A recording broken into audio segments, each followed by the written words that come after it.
উঠে সকালের সব কাজকর্ম সেরে রান্নাবান্নাও সেরে নিলাম। সো হ্যালো এভরিওয়ান, কেমন আছো তোমরা সবাই? আশা করি অনেক ভালো আছো। তোমাদের ভালোবাসায় আমিও অনেক ভালো আছি। তো সকাল সকাল বসে পড়েছি চা নিয়ে আর চায়ের কেটলি নিয়ে। মানে দোকানে গেছি, দোকান থেকে গিয়ে ঠাম্মাকে বলেছি চা বানিয়ে দাও আর এই কেটলিতে করে দাও, আমি একদম বাড়ি গিয়ে খাবো, আর আমাকে বেশি করে চা বানিয়ে দেবা। অনেক দিন চা খাওয়া হয়নি, সেই কারণে। তো ঠাম্মা যা বলা তাই, তো আমাকে বেশি করে চা বানিয়ে দিল, সেটা নিয়ে বাড়ি চলে এসেছি। আর আমি চা খাওয়ার আগে রান্না করে নিয়েছিলাম, এক তরকারি ভাত রান্না করে নিয়েছিলাম, বাবা কাজে যাবে সেই জন্য। তো এই যে বসে বসে এদিকে চা খাচ্ছি আর ঠাম্মার সাথে গল্প করে তারপর চলে গেছি এই যে ঘরের বিছনা তুলতে, আর ম্যাজিক করে ঘরের বিছনাটাও তুলে নিলাম।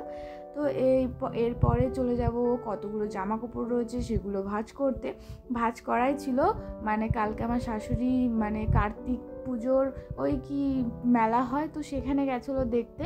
তো সেগুলো আমার শাশুড়ি ভাঁজ করে রেখে গেছিলো, সেগুলো আমি গুছিয়ে রেখে দিচ্ছি, শোকেসে রেখে দেবো আর কি, বাইরে রাখবো না, যেহেতু ভালো জামা কাপড় আর যত বাইরে রাখবো আমার গোটাতে ইচ্ছা করে না, সেই জন্য। তারপরে ওগুলো গুছিয়ে থুয়ে এদিকে দাদুর ঘরে চলে এসেছি বিছনা তুলতে। দাদু যেহেতু নিচে শয়, অনেক কাঁথা পাতা থাকে, সেগুলো গোটাতে হবে।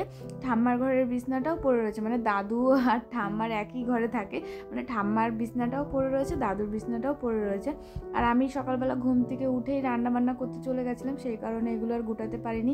আর ঠাকুমাও ব্যস্ত ছিল, উনিও সকালবেলা ঘুম থেকে উঠে দোকানে চলে গেছে। মাও ব্যস্ত, মাও সকালবেলা ঘুম থেকে উঠে বাসি কাজটা সেরে মাঠে চলে গেছে, বাবাও কাজে চলে গেছে। তো আমাদের বাড়ির প্রত্যেকটা মানুষ প্রচুর ব্যস্ত থাকে, শুধু আমি আর দাদু একটু বাদে। তো আমার ঠাকুমা, মা আর আমার শ্বশুর সবসময় ব্যস্ত থাকে, তো সেই কারণে অত ওরা এই সব কাজের দিকে ধ্যান দিতে পারে না, এগুলোর দায়িত্ব আমার। তো সকালবেলা উঠে ওরা বাসি কাজটা সেরে নেয়, আর এই যে এই বিছনা টিছনা গোটানো, ভালো করে ঘরটর ঝাড় দেওয়া, এগুলোর দায়িত্ব আমার।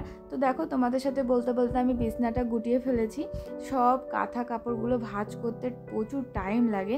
তো এই যে এরকম তাড়াতাড়ি যদি আমার রিয়েল লাইফে হতো তাহলে কতই না ভালো হতো।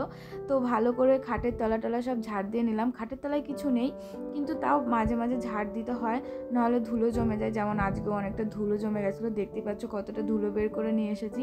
এরপর আমার ঘরটা ঝাড় দিয়ে নেবো, সব বিছনা টিছনা গুটিয়ে নিয়েছি। এরপর আমার ঘরের জানলা টালনা খুলে ভালো করে পরিষ্কার করে দিলাম, মানে আলো হবে আর কি, আলো না হলে ভালো লাগে না, কিন্তু আমি অন্ধকারই পছন্দ করি। আমি সবসময় ঘরে থাকলে দরজা জানলা অফ করেই বসে থাকি, সন্ধ্যেবেলাও ঘরে বসলে লাইট জ্বালাই না, অফ করে বসে থাকি, মানে আমি অন্ধকার পছন্দ করি, আমার বেশি আলোতে ঘুম আসে না।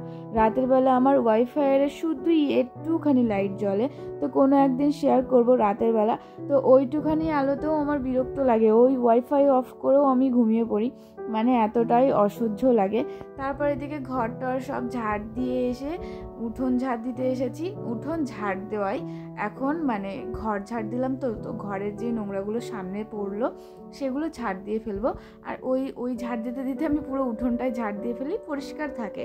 আর আমাদের উঠোনের ওপর যেহেতু কোনো গাছপালা নেই, সেই কারণে বেশি নোংরা হয় না, সবসময় পরিষ্কারই থাকে। যদি একটু বেশি করে ঘরটা ঝাড় দেওয়া হয়, উঠোনটা ঝাড় দেওয়া হয়, তাহলে তো সারাটা দিনই পরিষ্কার থাকে, লোকজন এসেও কেউ খারাপ বলতে পারবে না। আর ওইদিকে সৌম্য ভাই আমার সাথে খেলা করছিল, আর ওই যে দৌড়িয়ে দৌড়িয়ে খেলা করছিল। তারপর ওর মা আসলো, ঠাম্মা মাছ কিনে নিয়ে আসলো এখান থেকে, আর আমাদের বাড়িতে খোকা ইলিশ মাছটা নিয়ে আসলো, ওইদিকে হচ্ছিলো। আর সৌম্য আমাকে বসে বসে ওখানে দাঁড়িয়ে দাঁড়িয়ে খেলা করছিল আর বলছিল, বৌদি কী মাছ কী মাছ, তো আমিও ওর সাথে ইয়ার্কি মারছিলাম। তো এই যা, তারপর এই সাইড ঝাড় দিয়ে এই সাইডেও ঝাড় দিতে চলে এসেছি। এই সাইডে পরিষ্কার ছিল, সকালবেলায় আমি 2-8টি পাটখাটি নামিয়েছি ছাদ থেকে, তো পাটখাটিগুলো ভেঙেছি, সেই কুচো পাটখাটিগুলোই পড়েছিল, সেই কারণে একটু ধুলো পড়েছিল। তারপর ঝাড় দিয়ে এই যে চলে এসেছি। এরপর ঘরে স্নান করে একদম চলে এসেছি, ছাদে চলে যাচ্ছি জামা কাপড় মেলতে, মানে উঠোনটা ঝাড় দিয়ে কোনো কাজ ছিল না, স্নান করতে চলে গেছিলাম। তো স্নান করে চলে এসে এই যে ছাদে জামা কাপড় মেলে দিচ্ছি। আর ছাদে দেখো অর্চনা পুষিতে ধান মেলে দিয়েছে, এই পাশেরগুলো শুকনো ধান, আর যেখানটা আমি বালতিটা রাখলাম ওই ধানগুলো হচ্ছে ভিজা ধান, মানে আজকে সেদ্ধ করা ধান। তো সেইগুলো একটু পায়ে লেগে যাচ্ছিল, আর কাঁচা ধান তো সেই কারণে আরও একটু বেশি পায়ে লেগে যাচ্ছিল। তারপর এই যে আমি একে একে সব জামা কাপড়গুলো মেলে দিচ্ছিলাম। পরে শাড়িটা তুলে গিয়ে দেখি কি কোথাও মেলার জায়গা নেই, যেহেতু নিচে ধানগুলো মেলা রয়েছে সেই কারণে, তাই শাড়িটা নিয়ে আমাকে নিচে চলে যেতে হলো, নিচে গিয়ে দড়িতে মেলবো সেই কারণে। আর এই যে দেখো আমি নিচে চলে এসেছি। তো চলো এবার গিয়ে দড়িতে মেলবো। আর ওই ঠাম্মার কাপড় টাপড়গুলো শুকিয়ে গেছে, কেননা ঠাম্মারা অনেক সকাল সকাল স্নান করেছে, তো সেই কারণে। আর আজকে আমাদের বাড়িতে তুলসী পুজো দিয়েছি, তো পুজোটা আমাকে দিতে হয়নি, ঠাম্মাই দিয়েছে। আর তুলসী পুজো তো যেহেতু আমি কোনোদিনও দিইনি, এই বাড়িতেই প্রথমবার, সেই কারণে আমি দিতেও পারি না আর জানিও না সঠিক, তাই বললাম ঠাম্মাকে তুমি দাও, পরের বার থেকে আবার আমি দেবো, আমাকে দেখিয়ে দাও। তারপর ঘরে চলে এসেছি, মাথাটা আশ্রিয়ে নিচ্ছি। আর এই স্ট্যান্ডটা আমি নতুন নিয়েছি, কেমন হয়েছে অবশ্যই তোমরা বলতে ভুলো না যেন। তো এই যে স্ট্যান্ডটা নিয়ে ভালো করে ভিডিও করছি, আর আমার এবার ভিডিওগুলো দেখো কত ভালো আসছে। মানে আগের ভিডিওগুলোতে না বেশ মুখটা একটু কালো কালো আসতো, সেই কারণে এতটাও আসে না, এখন দেখি অনেকটাই ভালো আসছে। মানে ঠিকঠাকভাবে ফোনটা ধরতে পারলে সব কিছুই ভালো হয়। আর এই যে দেখো মাথাটা ভালো করে আঁচড়ে নিচ্ছে, যেহেতু মাথা বেনুনি করা ছিল, তো চুলটা না বেশ কুকরানো কুকরানো হয়ে গেছিলো, আমার খুব ভালো লাগছিলো, আর বেশি জটও পড়েনি। আর এই যে এখন ভালো করে একটু ক্রিম মেখে নিচ্ছি, নাহলে সারাদিন মুখটা টানবে, তেলটাও মেখে নিচ্ছি, নাহলে হাতে খসখসা হয়ে যায়। সে তো তোমরা সবাই শীতকালে জ্বালা যন্ত্রণাটা অবশ্যই বোঝো। এরপর একটা টিপ পরে নিচ্ছি, তারপর একটা লিপ বাম ইউজ করব। আর আমি না কয়দিন ধরে মানে ভেজলিন নিয়ে এসেছিলাম, তো ভেজলিংয়ে না অতটা আমার ঠোঁটপাটাটা ঠিক হচ্ছিল না, তারপর ওই হিমালয়া লিপ বামটা নিয়ে এসেছি, তো প্রচুর ভালো ওটা আমি বলছি, তো সত্যি খুবই ভালো, আমার অনেকটা ঠিক হয়ে গেছে, এখন আর অত ঠোঁট ফাটে না। 2 দিন ইউজ করে আমি ভালো রেজাল্ট পেয়েছি। তারপর ওখান থেকে ভালো করে স্নান টান করে রেডি হয়ে এই যে চলে এসেছি রান্না করতে।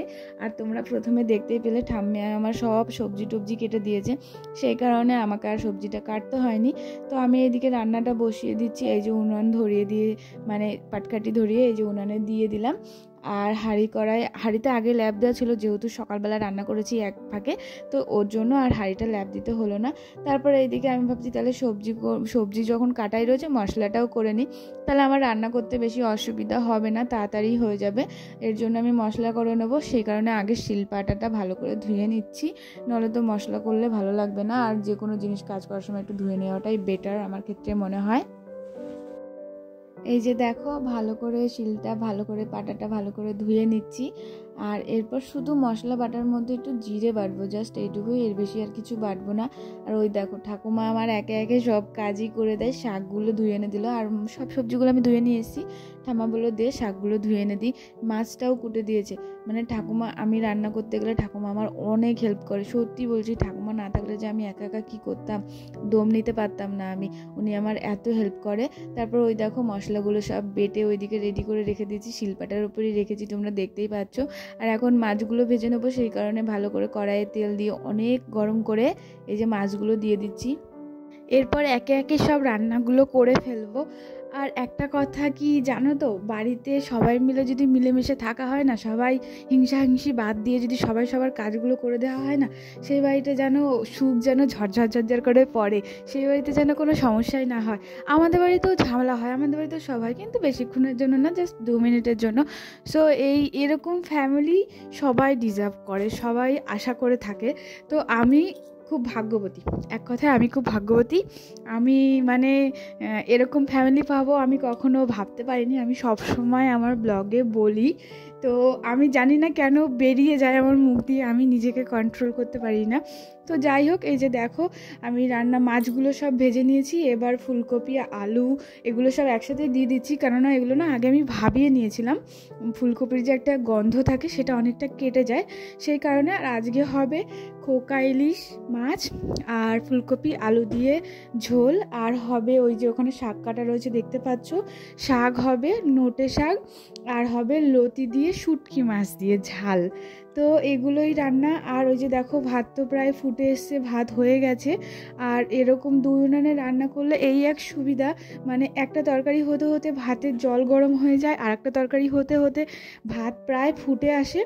তো আর লাস্ট তরকারি হতে হতে ভাত হয়ে যায়, কিংবা তরকারি হতে হতে ভাতটা আগে হয়ে গেলে তখন আর একটা কড়াই বসিয়ে তখন ওই তরকারিটাও হয়ে যায়। তো 1-1.5 ঘন্টার মধ্যে সব রান্নাবান্না কমপ্লিট হয়ে যায়। আর যদি এক উনানে করা হয় সেটা আর হয় না, সেটা হতে প্রচণ্ড টাইম লাগে। তো এই যে দেখো আমিও কথা বলতে বলতে এইদিকে দেখো আমার ফুলকপির তরকারি কষিয়ে ভালো করে জল দিয়ে ঢাকা দিয়ে দিয়েছি। ভাতও প্রায় হয়ে গেছে। আর এই যে দেখো বলতে বলতে আমার ভাতটা পুরোটাই হয়ে গেছে। এবার চলো ফ্যানটা ঝরিয়ে নিই। আর এই যে এখন আমি ফ্যান ঝরাতে দেবো। আর এরকম কাঠের এই ফ্যান ঝরানোর এই জিনিসটা কাদের কাদের বাড়িতে আসে অবশ্যই কমেন্ট করে বলো। তো এটা না প্রচুর একটা সুবিধা হয়, হাতে ফ্যান পরার কোনো অপশান থাকে না। আর বললাম না একটা ভাত টাত হয়ে গেলে আর একটা কড়াই বসিয়ে দেওয়া যায়, সেই কারণে আমার এখনও যেহেতু দুটো তরকারি বাকি রয়েছে আর আমার একটা তরকারি হতে হতে ভাত হয়ে গেছে, তো সেই কারণে আমি ভাবছি কি আর একটা কড়াই বসিয়ে দিই, তাহলে তাড়াতাড়ি রান্নাটা হয়ে যাবে। তো এর জন্য ওই যে তরকারিতে জল টল দিয়ে ভালো করে ঢাকা দিয়ে দিচ্ছি। এবার ওই যে ওখানে ওই লতির তরকারিটা করে ফেলবো, সেই কারণে ভালো করে তেল দিয়ে জিরে ফোড়ন দিয়ে যে এবার পেঁয়াজগুলো দিয়ে দিচ্ছি। এরপর এই যে লতিগুলোও দিয়ে দেবো, পেঁয়াজগুলো একটু ভাজা ভাজা হলে তারপর মাছগুলোও দিয়ে দেবো। আর এই যে মশলা দিয়ে এবার একটু কষিয়ে নাড়াচাড়া করে জল দিয়ে রেখে দেবো। তো এরকম করে একটু রান্না করলাম। আর আমি না এইসব রান্না আগে কখনো করিনি, এখানে এসেই ট্রাই করছি, সেই কারণে না অত ভালো পারি না আমি। আর যে দেখো বলতে বলতে আমার তরকারিও হয়ে গেছে, মাছের ঝোল, তো ওটাও আমি নামিয়ে নিচ্ছি। এরপর শাকটা বসিয়ে দেবো, তাহলে আমার প্রায় কাজ কমপ্লিট হয়ে যাবে। আর যেহেতু আর কোনো রান্নাবান্না থাকে না, ঝামেলা করি না, তো সেই কারণে না আমি যতটা পারি গুটিয়ে নেওয়ার চেষ্টা করি। তো আস্তে আস্তে এদিকে সব কিছু যত রান্না কমে আসছে তত সব কিছু গুটিয়ে নেওয়ার চেষ্টা করছি। আর এই যে দেখো এরপর শাকগুলো দিয়ে দিলাম। আর ভিডিওটা কিন্তু আজকে আর এইটুখানিই করব, বেশি বড় করব না। তো কেমন হবে সব কিছুই মানে কেমন হয়েছে তোমরা অবশ্যই বলো। ভালো লাগলে তো একটা লাইক, কমেন্ট, শেয়ার, সাবস্ক্রাইব করে আমার অবশ্যই পাশে থেকো। তো দেখো বলতে বলতে আমার ওই লতির তরকারিটাও হয়ে গেছে।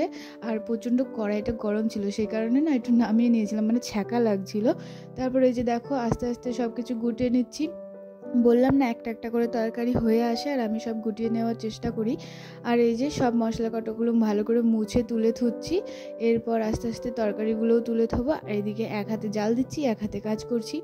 আর আমার এই বাসনগুলো যেহেতু কোনো তেল টেল লাগেনি, জাস্ট সবজি রেখেছিলাম, সেই কারণে এগুলো একটু জল বুলিয়ে নিচ্ছি যেন কোনো ধুলোবালি না লেগে থাকে। আর যেগুলো ধুলোবালি তেল টেল লাগে সেগুলো একবারে মানে কলের পাড়ে নিয়ে গিয়ে মেজে আসি। আর যা যা রান্না করেছি সেগুলো রান্না করে তো ধুয়েছিলাম, সেগুলো ঘরে ধুয়ে আসছি, টুকটাক করে সব গুছিয়ে গাছিয়ে রাখছি। দেখেছো এরকম টুক করে একটা কুকুর চলে গেল, এটা যেন রান্নাঘর না একটা রাস্তা। তো গাইস ভিডিওটা তোমাদের সাথে নিয়ে এখানেই শেষ করলাম, আশা করি তোমাদের ভালো লেগেছে। তো টাটা বন্ধুরা, ভালো থেকো সবাই।